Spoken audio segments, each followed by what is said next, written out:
And it's the dumbest bill in America. And we are going to be very cautious when we discuss this very dumb bill in America because it is at the center of the American psyche as we speak. And it's about the dumbest bill is canceling history. Canceling history. And to be specific, Senator Elizabeth Warren wants to cancel any and all names used at military bases. In other words, the military base has a name. It's camp whatever. And she wants to get rid of those names that in any way, shape, or form were used, the names that were used during the Confederacy or during the Civil War. That were Civil War generals or Confederate generals. That's exactly right. She wants to get rid of those names. And we think, first of all, I'm not going to say we, I'm going to say me.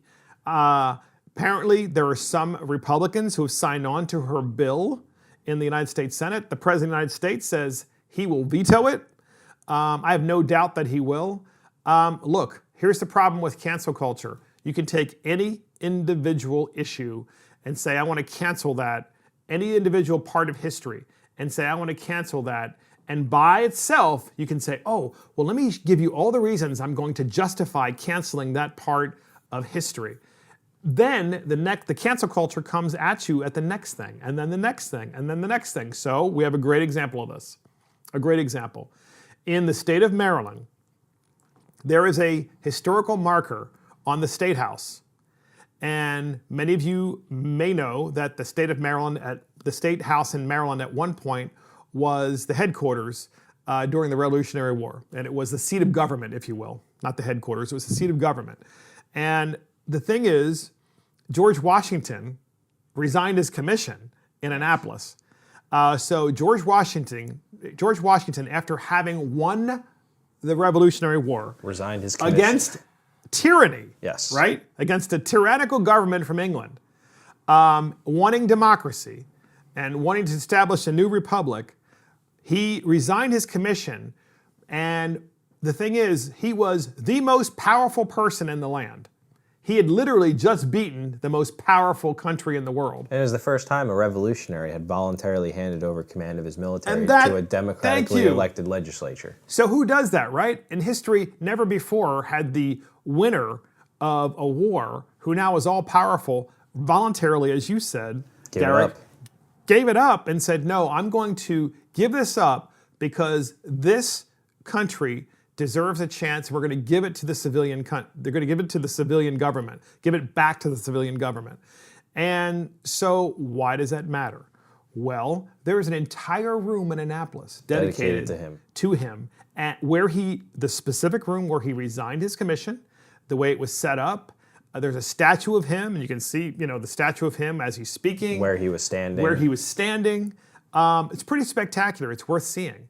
And it really, in my opinion, it lets the hair kind of stands up in the back of your head because you say to yourself, why did this man, why did he, all throughout history, why was he the first one to give up his commission, at the same time decide to give it back to a civilian government so the United States of America could have an opportunity? And the cancel culture, of course, hasn't gone after him yet, at least that particular room in Annapolis yet. But what they've done is, instead, they've gone to a plaque that's on the outside of the Capitol, and the plaque basically is a remembrance of those Marylanders who fought for the Confederacy and died, and fought for the Union and died. And there are two flags above that plaque, on that plaque, of the Confederate flag and the Union flag. And the purpose is to demonstrate that Maryland was a conflicted state, very much so. It was a line state, the old line state, during the Civil War, where we had people fighting against one another from the same state. Brothers fighting brothers and cousins fighting cousins. On both sides. And we actually have what the plaque says. Yes. You pull that up in the meantime. While you're pulling that up, I want to say this. 8 months ago, that plaque was the cause of great consternation, and there was talk of taking it down. We're going to talk about that. We have a clip on it, and here is the clip. A Maryland panel voted to remove this logo and includes a Confederate flag from a plaque in the state capitol. The plaque honors the Civil War's Union and Confederate soldiers. The plaque stays, but the State House Trust voted to spend $2,400 to remove the logo itself that includes a Confederate flag and an American flag. The only person who voted against the plan, Maryland House Speaker Adrienne Jones, is the state's first black speaker. She supported removing the entire plaque instead of just the logo. Katie Johnston for WJZ.com. So the commission decided 8 months ago to just cover the Union flag and the Confederate flag. So in other words, the American flag and the Confederate flag. And they were both on this plaque, but leave the wording on the plaque. So what they did was they covered those two flags, but left the plaque, and that was the compromise. And the Speaker of the House, the new Speaker of the House at that time, the new Speaker of the House decided that that was okay. And the new Speaker of the House is the first black woman, first African American period, to ever be the Speaker of the House in the state of Maryland. And so the media has consistently said the Confederate plaque, the plaque sympathizes with the Confederacy. Folks, look, here's what the plaque says. First of all, it has the Union flag and the Confederate flag, and I already told you what it does. It talks about those who have died on both sides, who were Marylanders. And here is what it says. Go ahead, read it, Garrick. By the dedication of this plaque, she leaves for posterity evidence of her remembrance of her nearly 63,000 native sons who served in the Union forces and the more than 22,000 in those of the Confederacy in the war between the states.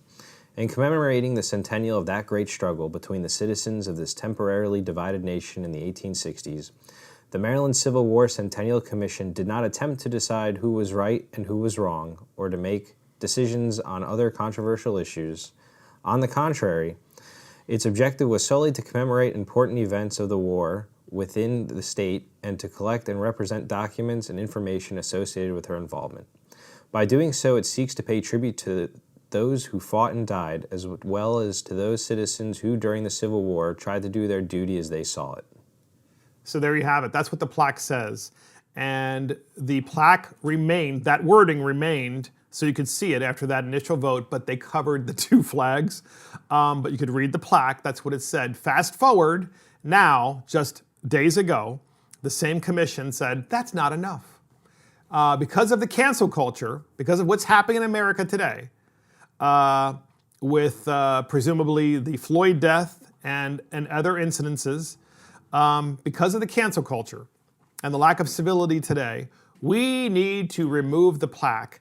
And we have a clip of the Speaker of the House, and we also basically that they voted to remove the plaque. I mean, that's what they did, bottom line. And here is the clip. Wanted it taken down. House Speaker Adrienne Jones pushing once more to remove this Civil War plaque from the Maryland State House. It'll take a majority vote from the members of the State House Trust. I think they need to be able to look at in terms of both sides put yourself in our shoes.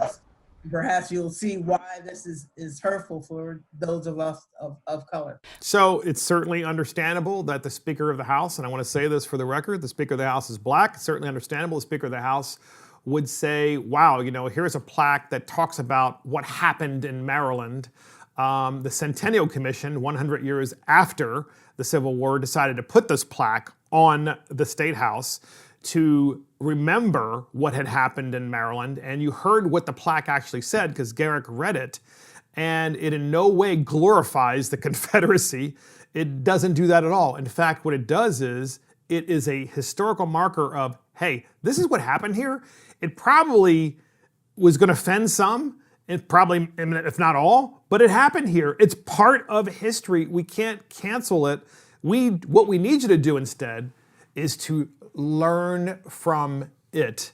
That's what we need you to do. The Speaker of the House unfortunately convinced the other members to remove the plaque, so the plaque is no longer there. And so we have, once again, taken one more tool in the toolbox to teach people about our country's history, and the good and the bad, by the way, but also our state's history, the state of Maryland's history, the fact that it was it was on both sides. You know, as you said, brothers on two different sides of the war. Go. I want to hear the millennial perspective on this more than anything else before I go back. So I think that when you're talking about these plaques in the Capitol, one that seems to me a little nondescript like this one, you know, I think we can have a separate conversation about bases and certain statues in certain places. But with respect to this specific plaque, the Annapolis State House is the oldest, longest used state house in the United States. Yep. It is a collection of all of Maryland's history from start to finish. Yep. It is where you can learn the full extent of all the things that Maryland has done. Like we said, you know, the great things of George Washington, you know, and the things that he did in Annapolis and in Maryland, but also, you know, the bad things that Maryland's done. You know, there were Confederate rebel sympathizers who, you know, who fought for to maintain the institution of slavery. But you can have these things in the State House where people want to come to learn about the state and all the things that it encompasses. And, you know, with this plaque particularly, given that I don't think it's you know, provocative in any way, I don't understand what it does to really rectify the issue, you know. So let me tell you something the speaker did. This is important for podcast listeners. So Maryland is home to Frederick Douglass. Maryland is home to Harriet Tubman. Yes. The so-called founder, as well as the symbol of resistance and the Underground Railroad, if you will. Yeah. And Frederick Douglass, of course, was a Republican. And you know what we did? The state decided to finally to honor Frederick Douglass and Harriet Tubman in the state capitol. And because now, I will be the first to admit, it's long overdue, right? Long overdue. But it finally happened. And I just think it's interesting that, you know, you put Republicans inside the House of Delegates, finally, you know, statues of black Republicans. But the Democrats were the ones who were the slaveholders in Maryland, by the way.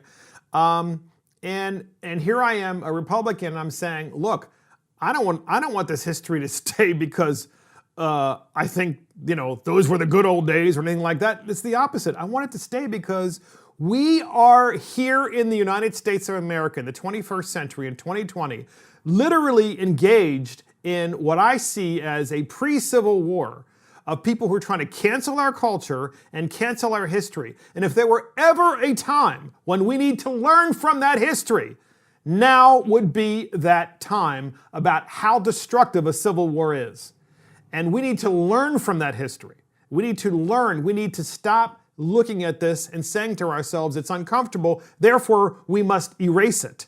Because if that is really the standard, then we need to go back into the state capitol and we need to remove the entire room that George Washington is in, remove George Washington, remove all that history because he owned slaves as well. Thoughts on this, Mr. Millennial? Oh, I don't think I have much more to add there. Yes, you do. Come on, I want the millennial perspective. The millennial perspective. Yeah. How about let's talk about, you know, the original Warren bill, right? Let's go back to that. Yeah, which she wants to, just to restate, she wants to rename military bases that are named after Confederate generals. Right. So the U.S. Armed Services Committee, which is led by Republicans in the Senate, gave the Department of Defense 2 years. They signed this bill.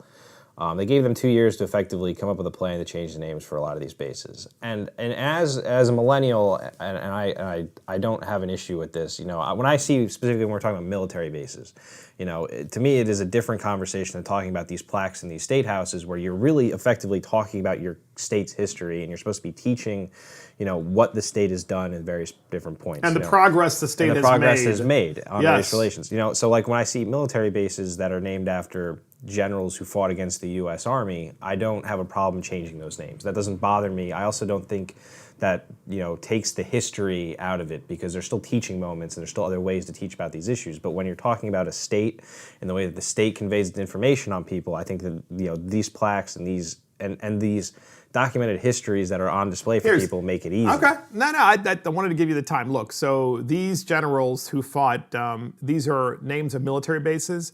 And when you go to military school, whether it's West Point or the Air Force Academy or the United States Naval Academy, whenever you do that, you're learning about all of these wars, and you're learning about all these generals. People on both sides and, of it. Yeah. And you're learning about what worked and what didn't yeah. work, all right?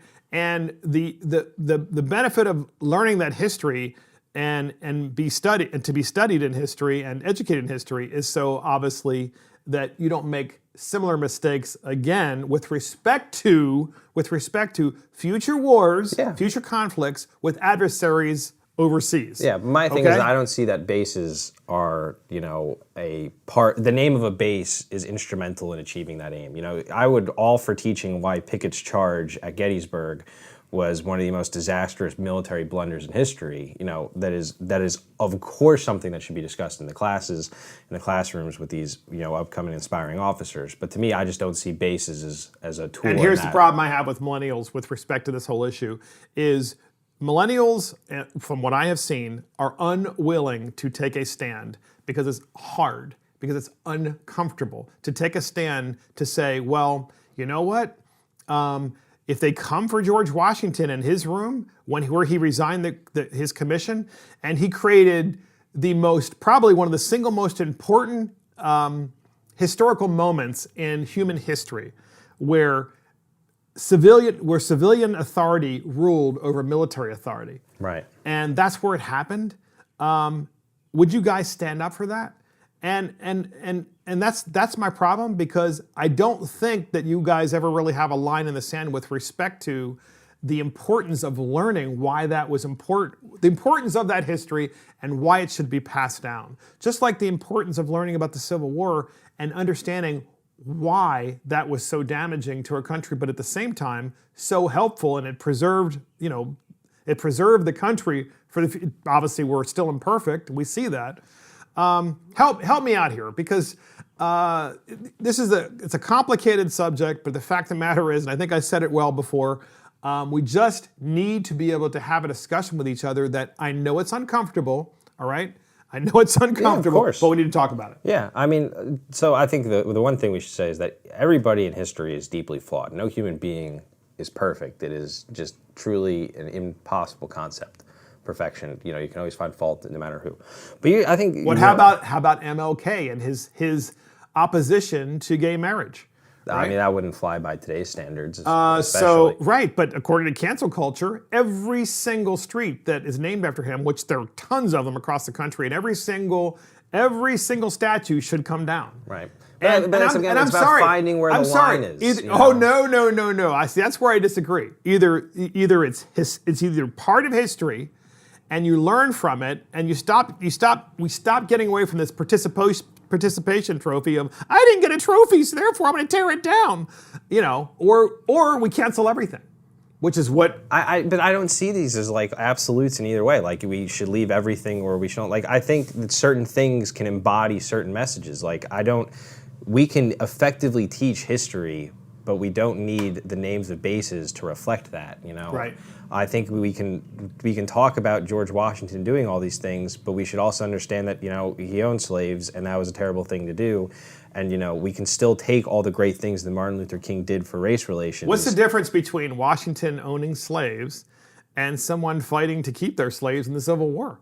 That's what I'm saying. It's cancel culture should be applied equally. Either you get rid of both, because we're talking about. Because to me, I don't even think the issue, because you're talking about military bases designated for U.S. generals who fought not for the United States. Sure. So, and that's the way where I come from for that perspective, is we're talking about people who didn't fight for the U.S. It would be like if I named it Fort Bernard Montgomery after a general in England. Like I wouldn't do that irregardless. Look, what I favor is, and I just want podcast listeners to listen to this, because I have no doubt that I have enemies out there who would love to use this against me, and I want to make this really clear. The way you bring in context is to continue to honor those great people who have been forgotten, like Frederick Douglass, where there's this stunning statue of him in Annapolis, and Harriet Tubman, where there's this stunning statue of her there as well. And you continue to honor those people who have made a true difference in progress in the United States of America to bring us toward a more perfect union. And that is what I would like to see versus the cancel culture of saying, I'm offended, therefore it's all got to go, and I don't even care if I ever have to learn from it because I'm not going to. I know everything there is to know, which unfortunately is what so many millennials think. You get the final say on this one. Do I have a couple seconds? Because Yes, I have a cool quick. story. So one of the cool things that I got to do while I was in college is I interned in the U.S. Senate, and you're effectively a tour guide for half of your job. And you go through the collection of statues in the Capitol, which is monumentously huge. They're awesome to look at. They're great history. And I think one of the things that they do there, which may be in line with the thing that you're advocating for, is Jefferson Davis is in Statuary Hall. He was the president of the Confederacy, but there is a statue that sits across the room from him, and it is designed and made to have that figure look directly at Jefferson Davis, and it is Rosa Parks. And when Very good. myself as well as a bunch of other tour guys come in, you always make a point of talking about, yes, unfortunately Jefferson Davis is here, and it was a dark point in human history. But also, over there is Rosa Parks, who is, quote unquote, as we make the joke, keeping an eye on Jefferson Davis. And, there is... Look, you can make the same argument in Maryland. You could say that Roger Brooks Taney, the author, a Marylander and the author of the Dred Scott decision, which set off the Civil War, should have next to him Thurgood Marshall, and Thurgood Marshall should be looking right at him. And quite frankly, I think everybody, including posterity, will look at Thurgood Marshall and say, not only did he win, but he was 100% right. Yeah. He was... There was no... Yeah, the decisions of Taney were incorrect at best. But to have them there is important so you can learn. It's like, well, how did we get a Thurgood Marshall? Well, we had this guy, he also happened to be a Marylander, and he basically set off a civil war, and it was probably a war that had to be fought. There are a lot of different ideas about this, of course, but the fact of the matter is that what he did was wrong, and he was on the wrong side, and here's why he was on the wrong side, and use it as a teaching moment. That's all I'm saying. The boomers believe in teaching moments because we believe history does repeat itself. Unfortunately, with our public education, and I'm going to say this very clearly, with our K-12 public education system in America today, teachers don't want to teach difficult subjects because some parent might come in and go, I'm offended that you're teaching about that. And it's just my thought. Okay, now this is your final thought. Then we got to go. I think we're good leaving off on that one. We won't inundate people too much. Yeah, it's a lot. It's a lot. We're going to discuss this again, by the way. Because I have no doubt this will be in the news again. No home. Again, cancel culture has no end. There's no way to solve it because that's the whole point, right? They're not happy until the United States of America is destroyed as a country and we have anarchy, until we have Chaz. That's it for Mark and the Millennials. Thank you for joining Mark and the Millennials. This is Mark Fisher. Thank you to our millennial, Garrick Ross, and of course our producer, Adam Couture, our assistant producer, Christopher Hopkins. Check us out on iTunes, Spotify, YouTube, Facebook, Twitter, and our website. See you next time.